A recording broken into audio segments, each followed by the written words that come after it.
रातों रात सैकड़ों सीढ़ियाँ और कमंदे और हजारों फौलादी मैखें तैयार हो गईं। तमाम रात बहादुरों ने हथियारों की तैयारी में खड़ी रही। पिछली रात पहरबागी से चारों तरफ पहरेदार अपने अपने पैरों पर कायम थे। महमूद ने वजू करके दोगाना नमाज अदा किया। सलाह जंग जेब बदन करती ही सवारी को हुक्म दिया। उधर सुबह की सफेदी मशरक से नमूदार हुई, इधर सुर्ख परेरा निशाने जंग का हवा में लहराया। जब छप्पा सलार को तीसरा हुक्म पहुंचा तो उसने खुद कन्ना हाथ में लेकर मुंह पर रखी और जिस तरफ से के दावे का मौका था उधर से पहलू देकर दूसरे रुख से लड़ाई डाली। महमूद बजाते खास एक रिसाला लेकर अलग खड़ा हुआ कि जब किले वाले फौज की तरफ झुके तो ये उधर से कमंडे डालकर अंदर जा पड़े। किले में भी तमाम रात आंखों में कटी थी। पांडे पुजारी ब्राह्मण राजपूत धावे का गोल सुनकर घबरा गए। पहले तो सब मंदिर की तरफ दौड़े और सोमनाथ के परमात्मा से लिपटकर जार जार रोए। कोई पांव में लौटता था, कोई राजो न्याज से खड़ा दुआएं मांग रहा था। आखिर रोते रोते बाहर निकले। जिधर को धावे का जोर देखा सबके सब उधर ही उमड़ पड़े और लड़ाई शुरू हो गई। चारों तरफ से खबरें चली आती थी और तदबीर की नजर हर तरफ बराबर दौड़ रही थी। इतने में एक बकट पहरे के सिपाही ने महमूद को रपट दी कि उधर से गुबार नमूदार हुआ है और रुख उसका इसी तरफ मालूम होता है। अजब नहीं कि कोई राजा किले की मदद को पहुंचा हो। उस वक्त सांडनी सवार और हरकारे दौड़ गए। दम के दम में फिर कर आए और खबर लाए कि फुला फुला शहर के राजा इस कदर फौज की जमीयत से आन पहुंचे। साहिबा तदबीर ने इस खबर को यहीं बंद रखा कि अगर लड़ती हुई फौज को ये साहिबा तदबीर ने इस खबर को यहीं बंद रखा और अगर लड़ती हुई फौज को ये खबरें वहशतनाक पहुंची तो सारे लश्कर में हलचल पड़ जाएगी। फौरन अपनी रकाब की फौज लेकर बरगुबाद की तरह लपका और उस काली आंधी के सामने जाकर पहाड़ की तरह डट गया। अव्वल पैगाम भेजा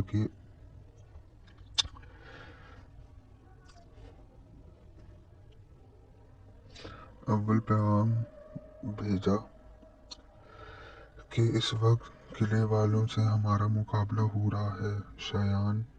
शयाने जो नमर्दी ये है कि जब तक हम उधर से फारिग ना हो लें तुम हम पर हमला ना करो। उन्होंने कहला भेजा कि किले और हम कुछ जुदा नहीं, ज़बानी बातें ना बनाओ, मर्द हो तो तलवार के सामने आओ।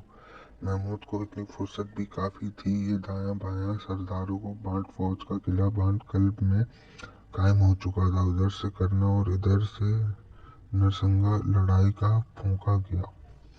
पहले तो तीरों खंदक से पैगामों सलाम मौत के आ गए, मगर उधर हिंदुस्तान शूरवीर, इधर तुर्क तर्रार और अफगान खूंखार बढ़ बढ़कर हमले करने लगे।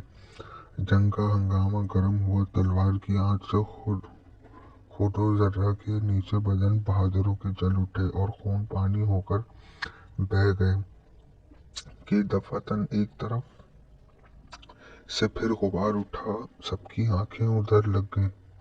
जब गुबार दामन को मिकराज हुआ, हवा ने चाक किया और गर्द की कृपान से निशाने लश्कर ने सर निकाला तो मालूम हुआ कि नहर वाले का राजा भी आया। इस खबर को सुनकर क्या तुर्क क्या अफगान सबके हाथ पांव फूल गए और महमूद के भी औसान भूल गए। और फिर संभला। उधर तो फौज किले पर लड़ रही थी। उसे पैगाम भेजा कि किले का पीछा छोड़ो और यहाँ की खबर लो। इधर घोड़े से कूद कर जबीन न्यास को अपने खुदा के सामने खाके इस पर रख दिया और देर तक दरगाह इलाही में बेगरिया और जारी दुआ मांगता रहा। बाद अज़ां उठा और फौज की तरफ मुखातिब होकर कहा कि ए शेरो दिलेरो, देखो, दुश्मन ने चारों तरफ से घेर लिया है खुरासान और तुर्किस्तान। यहाँ से सैकड़ों नहीं हजारों कोस का पल्ला है। अगर फिर भी लगा लगा कर उड़ोगे अगर पर भी लगा कर उड़ोगे तो भी जान लेकर वहाँ कहाँ पहुँच सकोगे। ऐसे मुसलमानों बाईमानों, अब सिवाय खुदा वाहदहू ला शरीक के किसी का सहारा नहीं।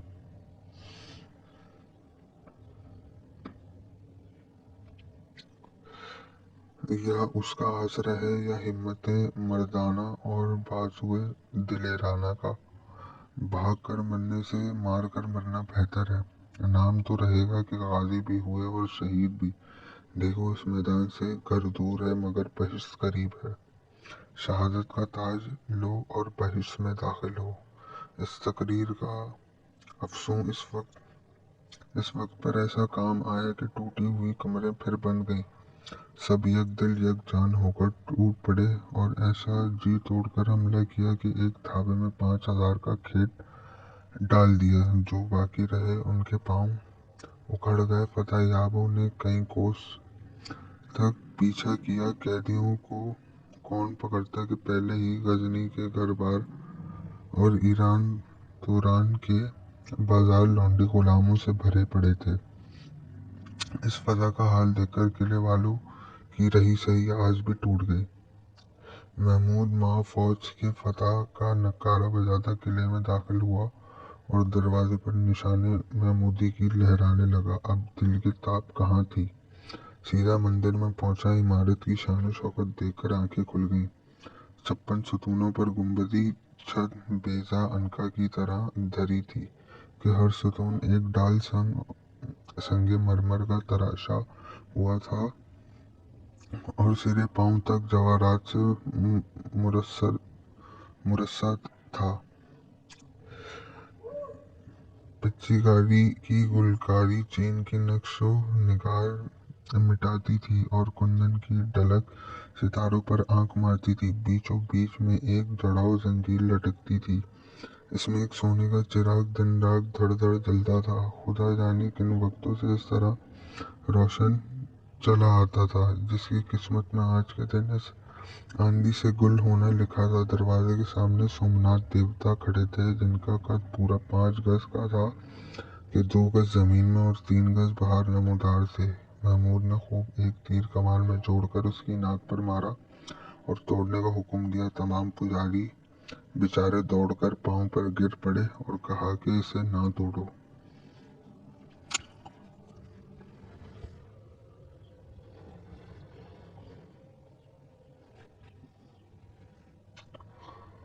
और बहुत से खजाने नजराने लोग। वजीर ने भी सिफारिश की मगर बादशाह ने सोच सोच कर कहा कि मेरे नज़दीक बुत फरोश नाम पाने से बुत शिकन होना बेहतर है। ये कहकर गर्ज फौलादी जो हाथ में था उसे जोर से मार के वो परतमा जो सोने की ढली और अंदर से खोखली थी टुकड़े टुकड़े होकर पड़ी। इकबाल के खजाने पर नजर करो कि ये जो रुपया पुजारी देते थे उसे चंद ज्यादा का जवाहरात उसमें निकल पड़ा। महमूद मारे खुशी के बाग बाग हो गया।